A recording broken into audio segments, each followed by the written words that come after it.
Welcome back to the Jeff Crilley Show. We're having a whole hour on improving your life for 2018, and my next guest is Sandi Mitchell. She is the CEO of ApexLeadershipCoaching.com is her website. Welcome to the Jeff Crilley Show. Thank you very much. I'm very excited to be here. Well, thank you. So you are a big believer in emotional intelligence. What does that mean? Yeah, for leaders, I think having emotional intelligence is so vital to your ability to really influence people, to get them to understand what your vision is, but not only from I need to make them productive piece, but when people feel like you are truly authentic with them, that you see them as who they are, that you value them as themselves, then the alignment that comes into that for people who they don't just buy into your vision, but they start to take ownership of it, which is really exciting because that's when the team can grow really fast and really, really strong. I'm a fan of that. One of our clients does something where he has a fairly large apartment complex company. They own apartment complexes all over of Collin County, and he and his wife have this tradition of inviting an employee to lunch, but you're not allowed to talk about business, and the only thing you can talk about is personal. And when I heard this, I was like, that's actually brilliant. Is that kind of what you're talking about? Yeah, absolutely. Because if you can get to know people from a personal perspective as well, it's not about getting all up in their business, right? But we have become such a digitalized world and a siloed world that we focus so much on what we're doing, we forget about the people that are around us. But it's the people that makes the work enriching. Right. It's the people that makes the work interesting, and our work should be to change the world. Yes. And I think your message is probably more important than ever because as millennials become the most common worker, millennials will jump ship if the company's culture is not right. Absolutely. Yeah. And I think creating your company has a culture, whether you intend the culture that you have or not. Right. And so it's really important that as you're going into it, that you're building the type of culture that will attract not only the employees, but attract the clients and the vendors that you want to surround yourself with. I know some boomer bosses think that by putting a ping pong table in the break room that that is their answer to improving culture. Yeah, but that's enough, right? Yeah, right. No. So when companies engage you and some of your coaches, what's that like? Yeah, well, so I've got let me just give you an example because it's easier if you have one company to work with.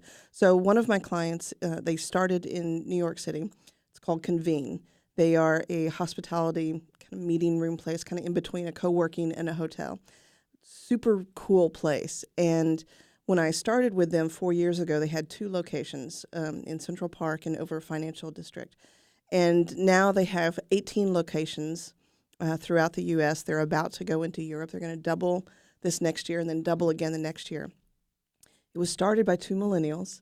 The average age of the general manager in the C-suite that I coach is 26. And they just got into the Forbes top 50 places to work in New York because of their culture. And what we really focused on, what these 2 kids wanted was a place that they could teach their leaders how to be coaches, which in their mind meant that their leaders knew how to ask questions versus telling people what to do. Wow, that's powerful. And it's so huge. Can you imagine at 26 knowing how to really lead people that way? Yes. It's really exciting. Do you think that not enough bosses understand that being a mentor is maybe more important than get back to work or, do what I say? Yeah. I work a lot with my executive clients when I do one-on-one work. The first thing that we do is I say, okay, I want you to identify 2 to 3 people because you're going to Zoom in your growth and you need to have people that you teach this to so that they Zoom with you. And one of the things that I think is really important is being able to recognize how much time, the cliche, right? How much time are you spending on the business versus in the business? And part of that being on the business is working with your people, developing the people, having that. It's the X in Apex is for extraordinary leadership, which is I've turned around now, and it's not just about my growth, but it's about how do I help develop others. And so what do you do if an employee, you feel like the employee is just not, is kind of phoning it in or mailing it in, or maybe even taking advantage of their situation? What do you do with that employee? Yeah, one of the things that I think is really important is very clear expectations. Mm-hmm. I like to come from a loving perspective, but love doesn't mean I let you do what you want to do. Love is I give you the clear expectations of what's needed in this. And I tell my clients all the time, I started this when I was working with a Fortune 500 company, you can't be the performance police. And one of the ways to do that is you tell them what your expectations are. They tell you what their expectations are.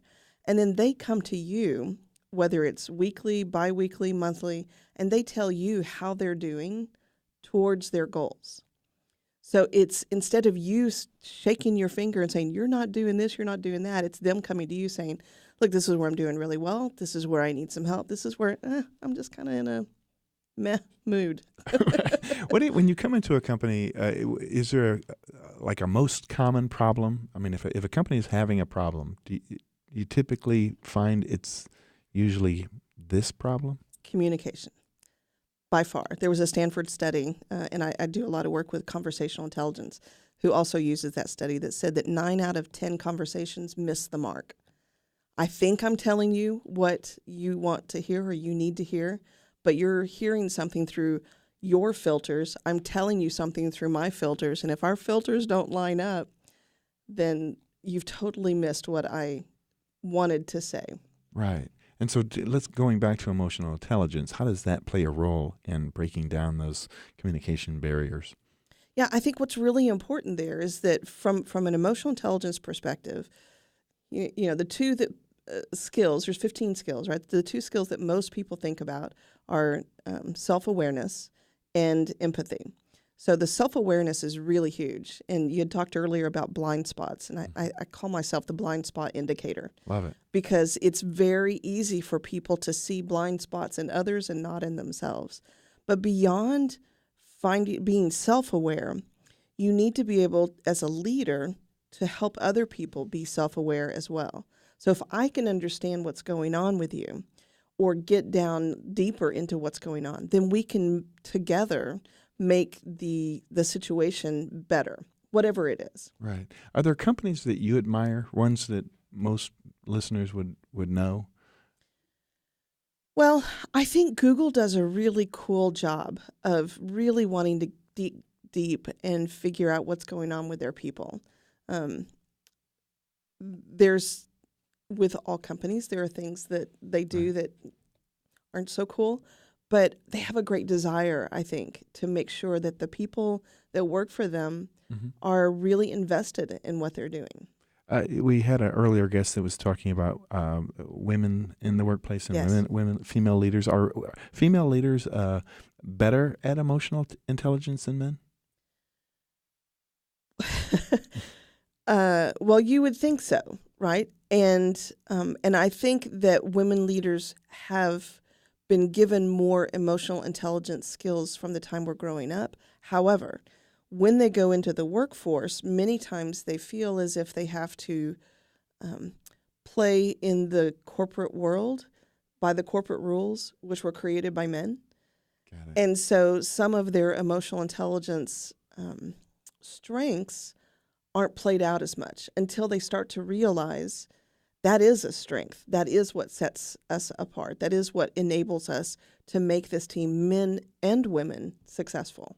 Wow. Who are some female leaders you admire? Well, Sheryl Sandberg, of course, comes to mind. I just saw her at the Texas Women's Conference. And I think one of the things that's really cool about her is that she has this capability of speaking to you in a way that's very authentic, but also truthful.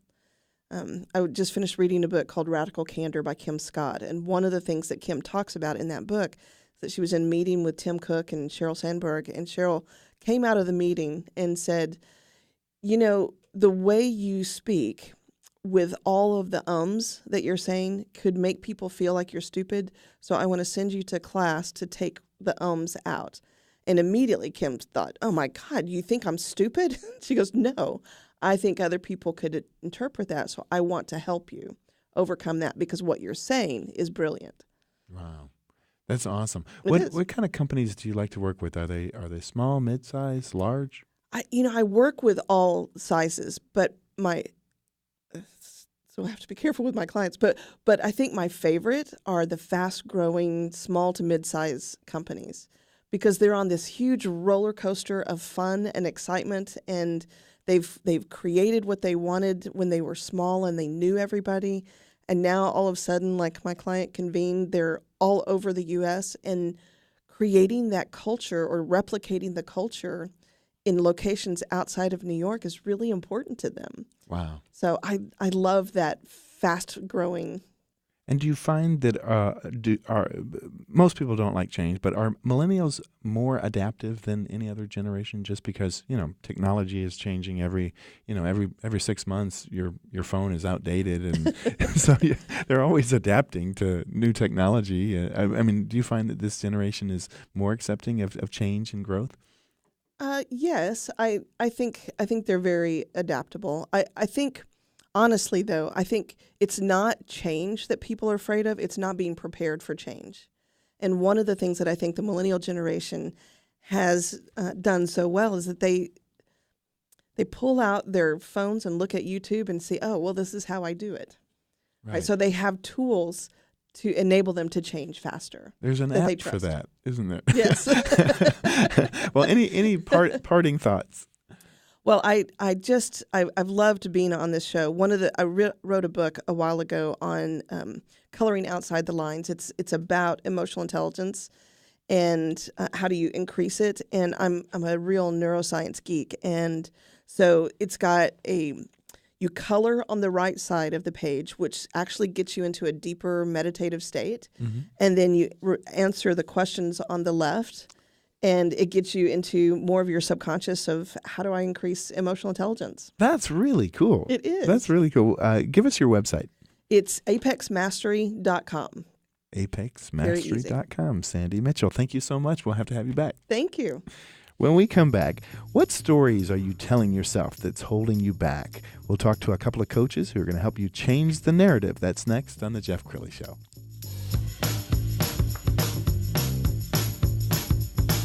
More of The Jeff Crilley Show coming up.